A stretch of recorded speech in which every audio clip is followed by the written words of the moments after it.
Bon retour tout le monde. C'est quand même drôle parce qu'on a vu Dr. Provencher parler dans la vidéo et elle est là justement pour présenter son projet de recherche.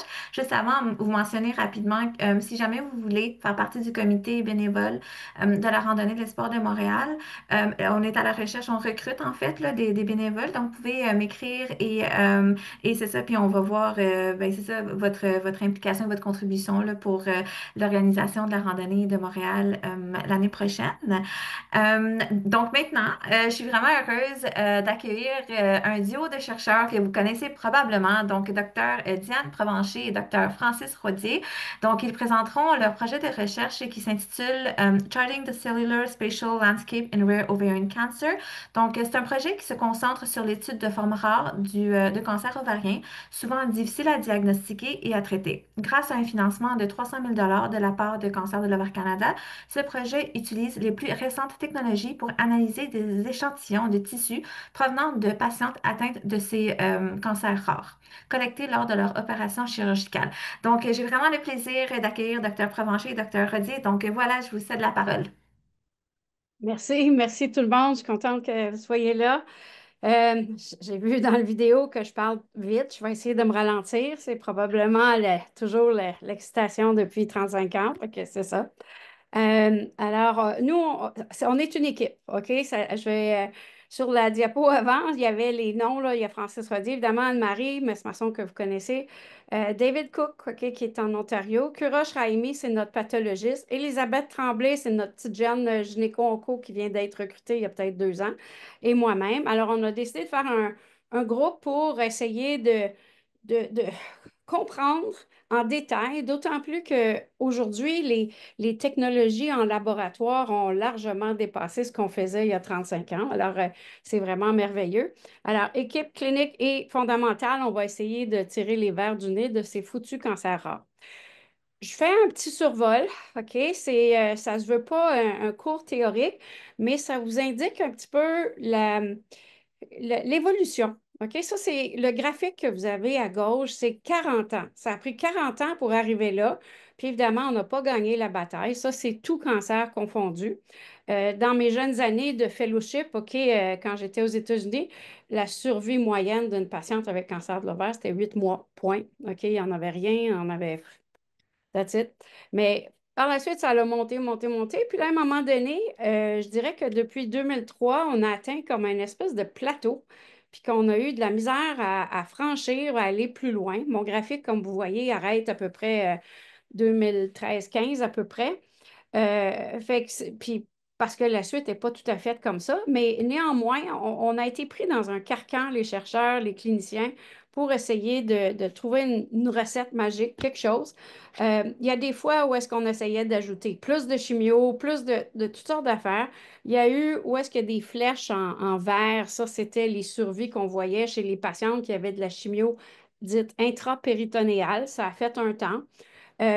En haut, vous avez tout d'un coup un chercheur qui est arrivé tout seul avec son équipe, le JGOG, c'est JGOG, ça c'est l'équipe japonaise, OK, qui soudainement était sortie avec un protocole de chimiothérapie, ce qu'on appelait le dose dance, où est-ce que le Taxol était donné à toutes les semaines en combinaison avec le carboplatin. Il était sorti avec des survies extraordinaires. Mais c'est plate à dire, ça n'a jamais pu être produit. Les Italiens ont essayé de refaire ça. Même des populations asiatiques au Vietnam, en Chine. Il y a beaucoup de gens qui ont essayé de reproduire cette étude-là. Ça n'a jamais marché nulle part. OK? Fait que, qu'est-ce qui s'est passé?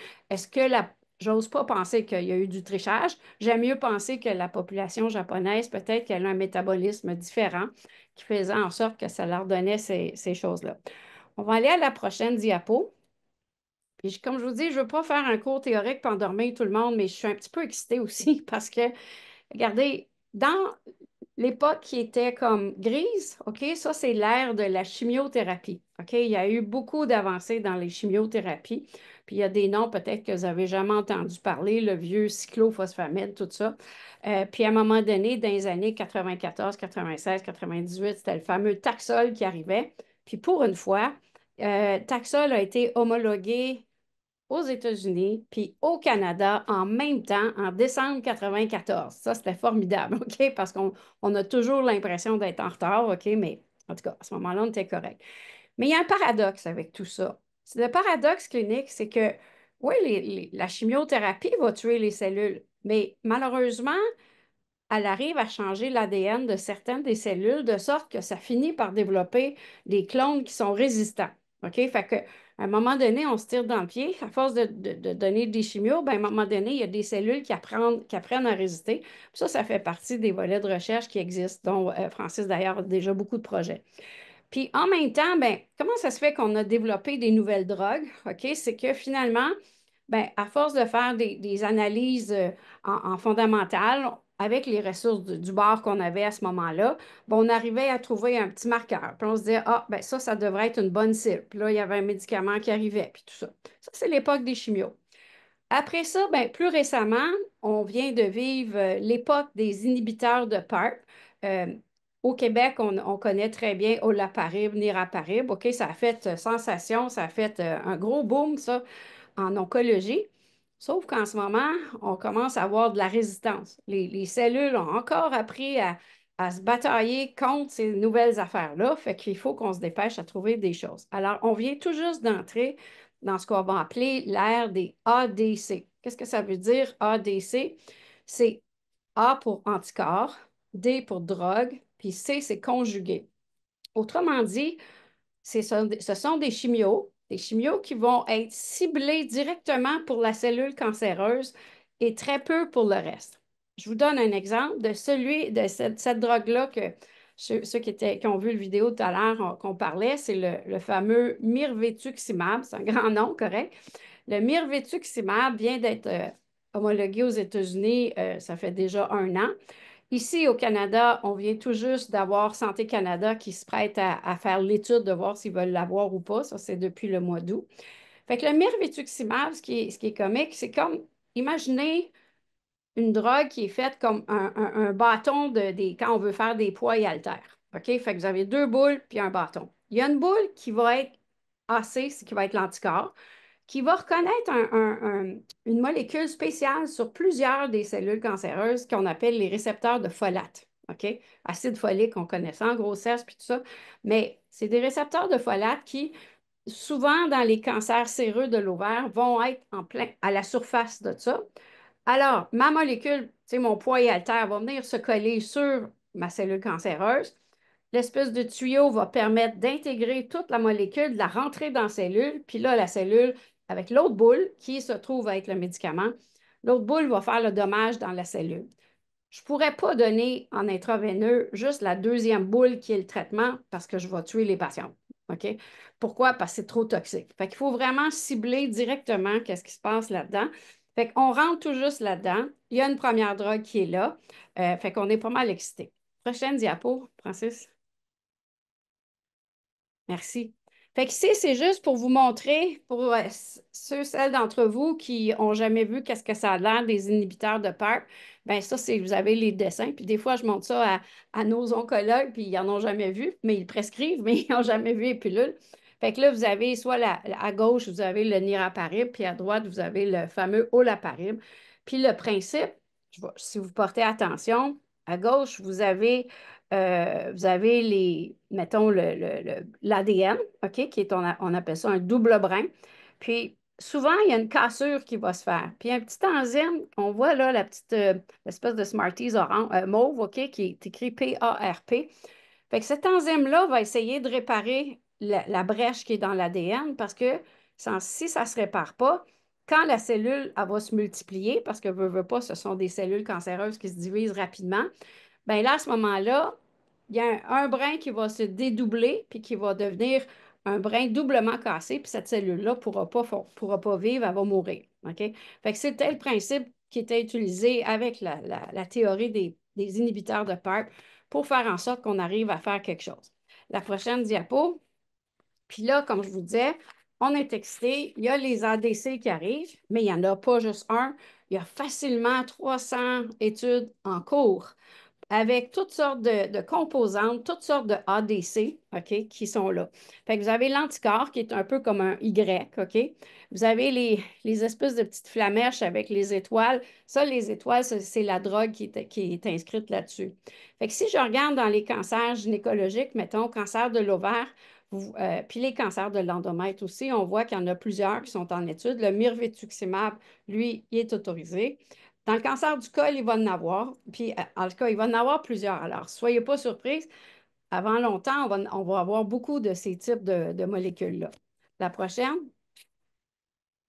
Fait que donc, ici, ce qui me fascine, moi, c'est parce qu'on a fait beaucoup des études avec le mirvetuximab, là. Ça fait déjà à peu près 4 ans que je l'utilise au CHUM, OK, dans le cadre de projets de recherche. Ce que je dirais, mettons qu'on me demande juste de dire un élément qui me fascine avec cette drogue-là, je vous dirais, c'est la voix de mes patientes. En haut, là, j'ai écrit, bon, un, ils ne perdent pas leurs cheveux. Il y a une tolérabilité qui fait qu'ils sont capables de poursuivre le traitement sans être fatigués, sans avoir trop d'effets secondaires. Il y a un petit nombre qui va avoir des effets secondaires au niveau des yeux. Pourquoi? Parce que c'est surprenant, dans la rétine, il y a des récepteurs de folate aussi. Fait que la drogue, elle va un petit peu là, mais elle va faire des changements qui majoritairement se corrigent spontanément après. Et je comprends qu'on est juste des gynécologues, oncologues, mais on est devenu un petit peu pas pire en optométrie en même temps. Mais fait que là, il y a beaucoup de choses qui sont faites auprès de la compagnie. C'est la compagnie AbbVie qui a ce produit-là, puis de façon surprenante, ben, un petit peu un hasard. Ils ont aussi une compagnie sœur qui fait beaucoup de gouttes pour les yeux. Fait que ça tombe bien, on apprend à travailler pour pas qu'il y ait de problème. Fait que ça, c'est quelque chose qui est à notre porte, OK, qui s'en vient, qui est déjà permise dans un cadre restreint. On vient de finir toutes les recherches, alors c'est super intéressant. Mais là, toutes ces molécules-là qui arrivent, OK, ça a commencé quelque part pour être capable de travailler. Puis je veux vous présenter à la prochaine diapo quelqu'un pour qui j'ai beaucoup, beaucoup de respect. Elle s'appelait Dr. Nelly Osberg, OK? Elle était originaire de Vienne, OK? Puis elle avait fait son cours de médecine en partie là-bas en Europe. Elle est venue le finir aux États-Unis. Mais dans ce temps-là, on parle des années 48, OK? 46, 48, dans ces années-là, ben, les femmes ne pouvaient pas être docteurs, OK? Fait qu'elle est devenue docteur en biologie. Puis là, elle a travaillé. Longtemps, elle a travaillé sur le virus du papillome humain, mais pour moi, elle a travaillé aussi à isoler des cellules d'ovaire, d'abord normales, OK? Des cellules épithéliales de l'ovaire, puis elle a réussi à mettre ça en culture, puis faire en sorte que c'était notre modèle pour être capable par la suite de générer toutes sortes de lignées de cellules, de trucs pour être capable de travailler, puis d'être capable de comprendre qu'est-ce qui se passait. La prochaine diapo. C'est pour ça que quand les gens, permettons, vous allez pour votre chirurgie, ça se peut que dans les institutions où vous êtes, qu'on vous achale. OK? On vous achale pour participer à la banque de tissus. OK? Puis, bon, chez nous, au CHUM, ben, dans le temps, c'était Notre-Dame. On a commencé quand je suis revenue des fellows en 1990. La première année, on avait 2 patientes qui avaient accepté de donner un petit morceau de leur tumeur. Vous voyez dans la petite caissette là, qui est à droite, OK, c'est pas un gros morceau qu'on demandait dans ce temps-là. Puis les tumeurs de l'ovaire, bien souvent, ça peut être assez gros, merci. Fait qu'on mettait ça en culture, OK? Puis là, ça s'en va dans le petit frigo qui est spécial avec des gaz spéciaux. Puis des fois, on va en congeler dans des trucs, OK, qui vont congeler, des gros congélateurs, OK, pour tout ça. Puis si vous regardez, au fil des années, ben, notre banque, elle s'est vraiment multipliée. On n'a pas fait les chiffres de cette année, mais vous regardez, là, on a eu 25 000 participantes, OK, avec différents spécimens, du sang, de la tumeur de l'ovaire, de la tumeur qui venait de la métastase, de la tumeur qui venait de la récidive, etc. Évidemment, tout ça, c'est fait dans une façon anonyme, OK? Il n'y a personne qui sait que Mme Diane Provencher est dans le petit plat, OK? C'est pas vrai. OK, c'est tout codé, etc. C'est avec des normes d'éthique, OK, qui sont très, très strictes, OK, puis c'est important. Puis je dois dire que nos étudiants, nos étudiantes qui travaillent avec ces spécimens-là ont beaucoup, beaucoup de respect pour ces spécimens-là. Souvent, je les amenais avec moi. Vous savez, mettons, il y avait une ponction d'acide, j'amenais l'étudiant du fondamental, je l'amenais avec moi pour voir, tu sais, c'était une madame qui est là, c'est vrai, c'est important. Fait que le soin qu'elle apportait aux cultures des cellules, c'était vraiment comique, c'était bien. Ça leur donnait une raison. Fait que ça, je trouvais ça fun. Fait que donc, on a fait ça. Mais le cancer de l'ovaire, je vais vous montrer la prochaine diapo. Le cancer de l'ovaire est pas juste un seul cancer. Il y a à peu près 23 sortes de cancers. Il y a 23 sortes de tumeurs ovariennes, OK? Mais celles sur lesquelles on travaille, ce sont celles les plus fréquentes, OK, qui sont ce qu'on appelle à gauche les tumeurs épithéliales. OK, ça, c'est un grand nom qui englobe tous nos cancers de l'ovaire traditionnels, les plus fréquents. Mais là-dedans, si vous allez dans la case juste un petit peu en dessous, il y a les séreux, les endométrioïdes, les cellules claires, les mucineux, les Brenner, puis les indifférenciés. OK? Séreux, ça, c'est notre grosse majorité, 75. Mais là, on voulait s'intéresser aux cancers rares. Fait qu'évidemment, avec une énorme grande banque de tissus comme ça, ben quand bien même qu'on a une tumeur qui est fréquente, juste à peu près 5 des patientes, OK, comme mettons les cancers mucineux, bien, sur 25 000, on en avait une coupe, OK? Fait qu'on est capable, on a les reins assez solides pour être capable de faire de la recherche sur, même si ce sont des tumeurs très, très rares. Puis souvent aussi, ce qui est comme fascinant un peu, ce sont des sortes de cancers qui, chez certaines personnes, pour des raisons que des fois on ne comprend pas trop, ces personnes-là survivent beaucoup plus longtemps, OK? Puis, mais par contre, si à un moment donné, il arrivait quelque chose, ben, on trouvait que c'était important de pouvoir avoir d'autres outils parce qu'en ce moment, il n'y a pas d'autres outils, OK? Fait que donc, on était fiers de pouvoir avoir ce projet-là sur lequel on travaille avec beaucoup d'enthousiasme. Je vais vous montrer deux prochaines diapos, puis après, je vais passer le micro à Francis. Fait que donc, justement, ben, vous savez, ma partner de labo, Anne-Marie Masson, c'est quelqu'un qui est très altruiste, OK? Puis c'est sûr que ces 25 000 échantillons-là, elle a toujours voulu que les chercheurs dans le monde entier soient capables d'en profiter, puis d'être capables d'aller poser des questions. Mais évidemment, c'est en autant qu'ils ont un programme qui est structuré, qui fait du sens, que notre comité accepte, OK? OK, on était prêt à leur donner des échantillons. Fait que on a fait ce qu'on appelle le Canadian Ovarian Experimental Unified Resource. L'acronyme, c'est CœUR, OK? Pour dire, ben, c'est une ressource expérimentale qui est vraiment mondialement reconnue, puis qui fait en sorte que ben, les chercheurs peuvent avancer parce que ce n'est pas tous les labos qui ont accès à avoir des spécimens. Fait que, évidemment, il y a des choses qui se passent. Mettons, il y a une chirurgie qui se passe. Bien, en quelques minutes, le spécimen arrive. Les pathologistes, ce sont eux qui désignent quel petit bout de tumeur qu'on peut prendre parce que c'est eux qui vont faire les analyses. C'est transporté. Fait qu'il y a beaucoup d'allers-retours entre la salle d'opération, la salle de pathologie. Après ça, ça retourne au laboratoire. Rendu au laboratoire, vite, vite, vite, on se dépêche à mettre ça dans des conditions optimales pour pas que les cellules meurent, puis tout ça. Puis après ça, ben là, c'est là que ça va être soit congelé, soit mis en culture ou dans, tu sais, mis de sorte de façon. Puis évidemment, il y a toute une infrastructure là, de catalogue OK, qu'il faut avoir pour être capable de savoir ben, qu'est-ce qu'on a amené là, puis tout ça là, pour être capable de savoir c'est quoi notre inventaire, est-ce qu'on a de l'ADN, est-ce qu'on a de l'ARN, avec quoi on peut travailler. La prochaine diapo. Fait que donc, je vais laisser Francis embarquer sur ça. Comme vous voyez, on a été capable d'aller chercher des cohortes très larges, OK, de nos petits cancers très rares, tu sais, comme 300 endométrioïdes, 250 cellules claires, low grade, puis les mucineux 100. Les cancers mucineux, c'est excessivement rare, là, fait que, avec tout ça, on essaie d'avancer, puis je vous laisse Francis expliquer qu'est-ce qu'on a fait avec ça. Merci, Diane. Bon, comme vous pouvez voir, on retrouve déjà nos deux acolytes ici, Dr Provencher et Mess Masson. Ce qu'on voulait illustrer en fait sur cette diapositive, c'est vraiment la complexité des échantillons. C'est pas seulement la quantité et la diversité des types de cancers qu'on a dans la biobanque, mais c'est vraiment aussi le type d'échantillon qu'on est capable d'aller chercher. Ce que vous pouvez voir ici, en fait, on a essayé d'illustrer la trajectoire clinique des patients, puis même les patientes qui ont un même cancer, comme par exemple, ici on a la trajectoire clinique des patientes qui ont un cancer séreux de haut grade, ça peut être différent d'une patiente à l'autre. Par exemple, certaines patientes vont avoir leur chirurgie avant d'avoir la chimiothérapie. Il y en a d'autres qui vont l'avoir après 3 cycles de chimiothérapie. Puis ça nous permet en fait d'avoir des échantillons biologiques qui ont une valeur très différente au niveau de la recherche pour nous permettre de comprendre un peu ce qui va se passer à l'intérieur de la tumeur pendant le traitement. Dans le projet qu'on a obtenu et qu'on vient d'initier, on a cette idée de cartographier les cancers rares de l'ovaire. C'est des travaux qu'on a déjà commencé dans les cancers qui étaient plus fréquents, comme le cancer séreux de haut grade.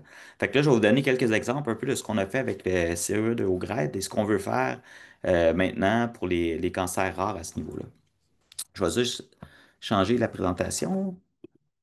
Ce sera pas très long.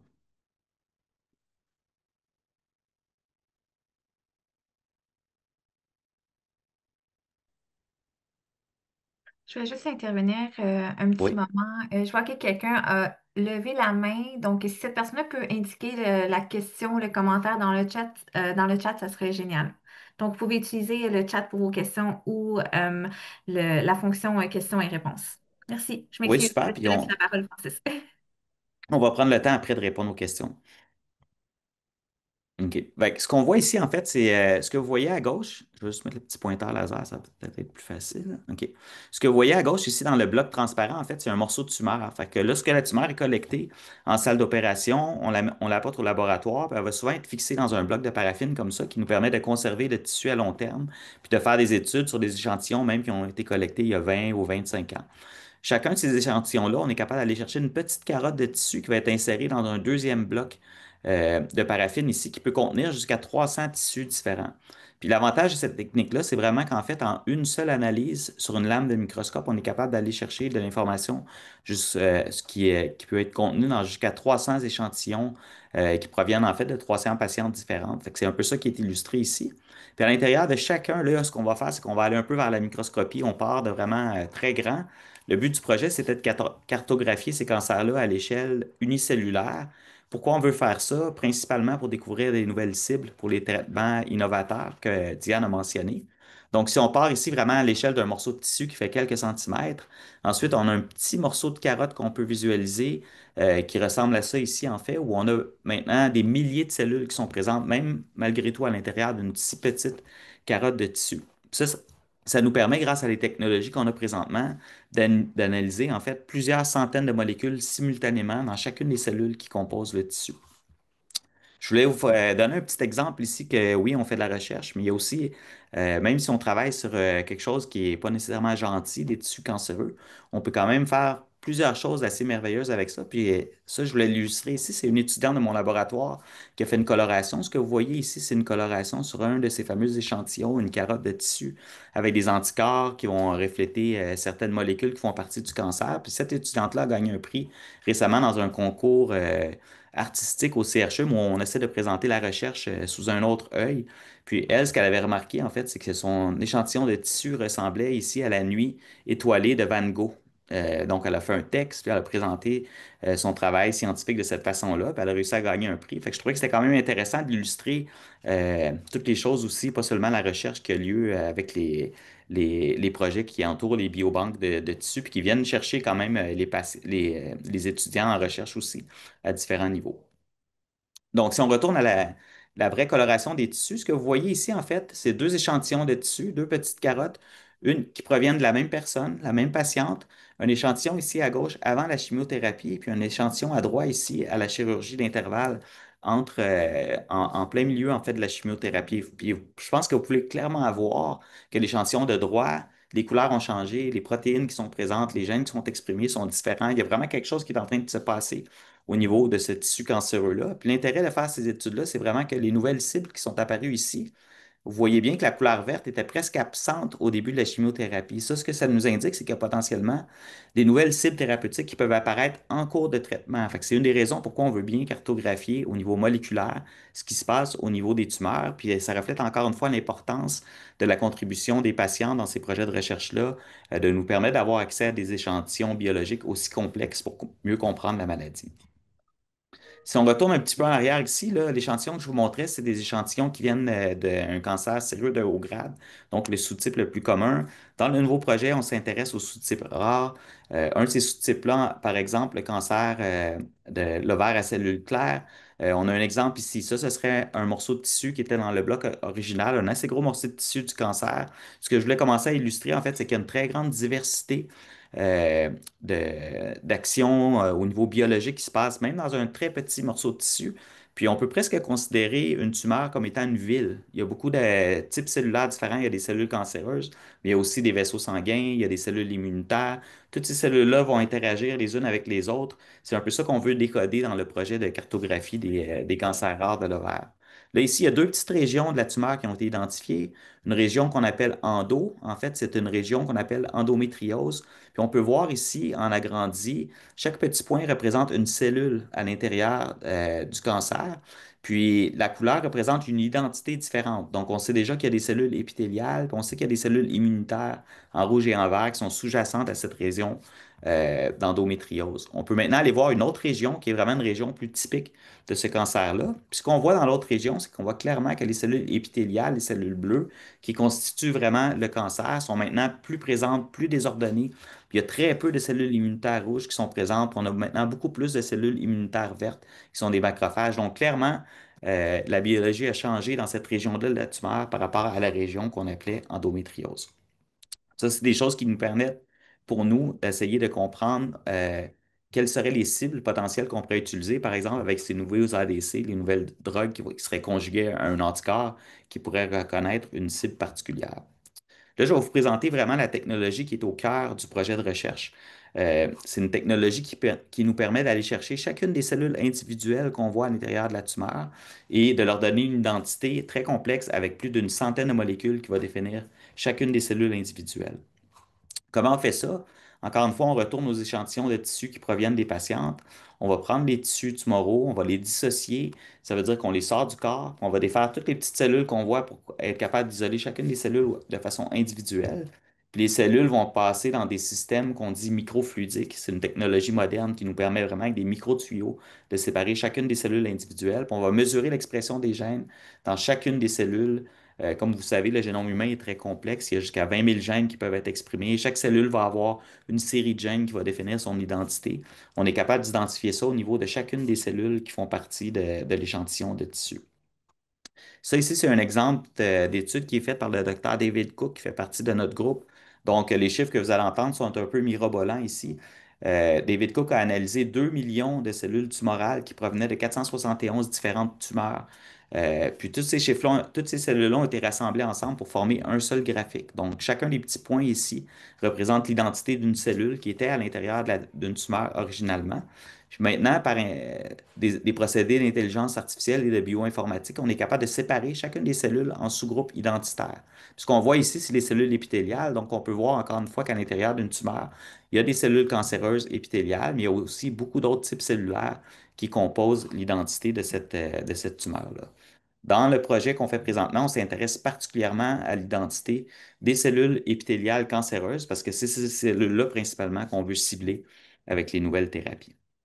Maintenant, vous voyez ici, on a 2 millions de cellules qui proviennent de 471 tumeurs.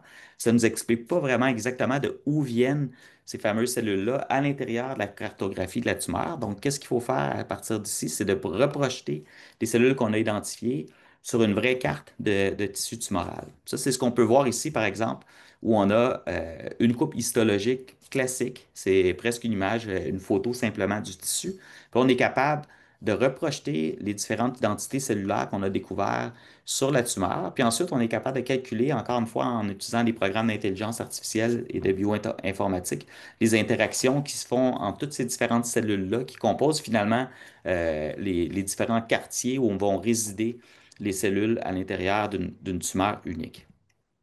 Encore une fois, si on va juste aller voir avec plus de précision, on peut zoomer à l'intérieur de la cellule, de la tumeur, puis on peut voir ici maintenant, chacun des petits ronds représente une cellule individuelle qui ont chacune leur identité. Il y a deux petits points d'intérêt ici que je voulais illustrer, en fait, parce que là, ce qu'on commence à faire rendu là, c'est de comprendre comment les cellules se parlent entre elles. Vous avez probablement tous entendu parler de l'inflammation. Les cytokines, c'est des molécules pro-inflammatoires qui sont sécrétées par les cellules du système immunitaire, qui sont très importantes, en fait, pour réguler et combattre le micro-environnement qui constitue le cancer. Ce qu'on peut voir ici, en fait, c'est qu'il y a des cellules immunitaires qui sont présentes. C'est des cellules qui sont plus foncées. Puis, alentour de ces cellules-là, on peut définir le micro-environnement très inflammatoire qui est présent dans les cellules cancéreuses qui entourent en fait ces petits îlots-là d'inflammation à l'intérieur du cancer. Puis là, j'attire un peu votre attention sur des noms très compliqués, mais en fait, ces noms-là représentent des molécules dont maintenant, suite à une étude de ce genre, on peut savoir avec certitude que les cellules cancéreuses présentes dans ces îlots-là vont exprimer spécifiquement, par exemple, le récepteur de la cytokine 6 CL9 à leur surface.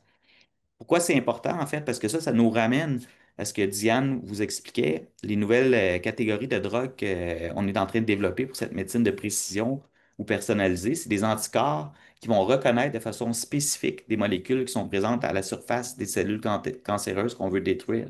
Donc, dans l'exemple précédent, si on détermine que les îlots de cellules cancéreuses qui expriment la molécule CXCL9 à leur surface sont absolument essentiels au développement de la tumeur cancéreuse, on pourrait développer un anticorps qui reconnaît CXCL9, le coupler à une drogue qui est très toxique, puis aller spécifiquement éliminer ces cellules-là qui expriment CXCL9 à l'intérieur de la tumeur. Fait que là, on parle vraiment d'un programme de recherche ou d'un projet qui va générer de la connaissance, puis qui va nous permettre potentiellement de développer des nouvelles thérapies, mais évidemment, il y a tout un processus de recherche à faire pour compléter ces découvertes-là.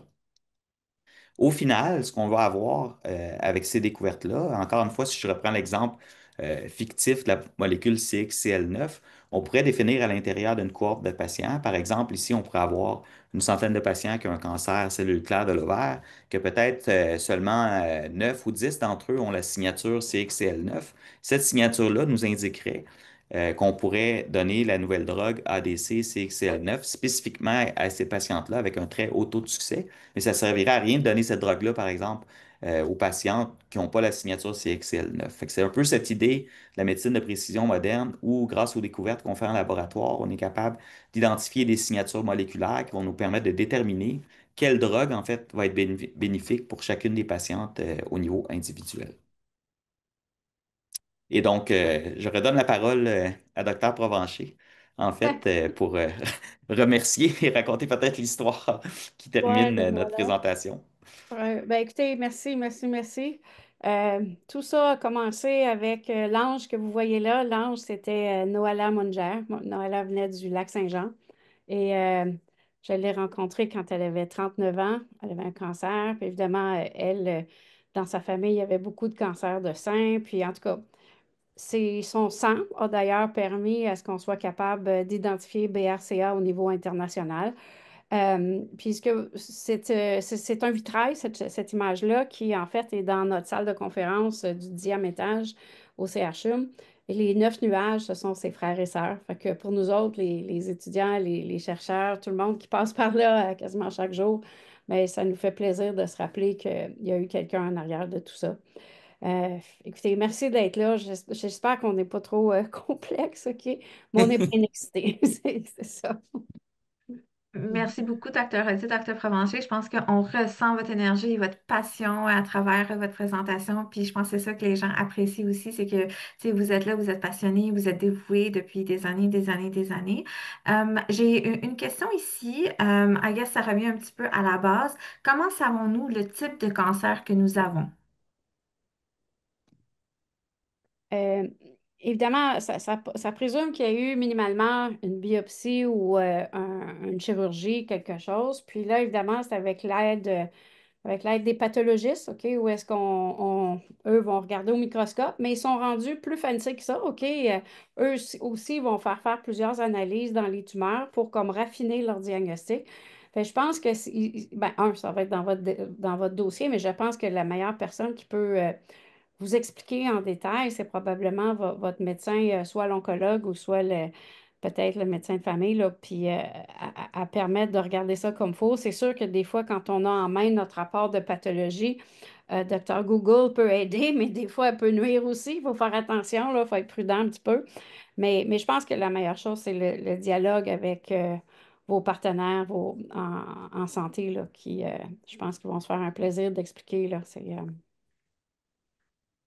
Une autre question. Merci pour la réponse. Une autre question. Est-ce que les nouvelles approches de traitement que vous proposez pourraient aussi s'appliquer à des cancers de cellules germinales?